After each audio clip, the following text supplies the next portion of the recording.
मैं अहमद ज़ैब साहब से दरख्वास्त करूँगा कि वो आएँ और अपना कलाम सुनाएं।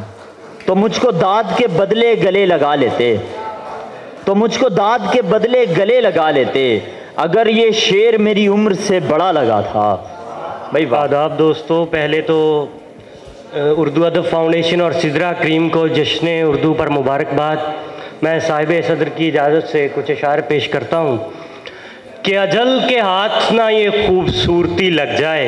भाई वाह, भाई अजल के हाथ ना ये खूबसूरती लग जाए, खुदा करे कि तुझे मेरी उम्र भी लग जाए। हाय हाय, क्या बात, बहुत शुक्रिया।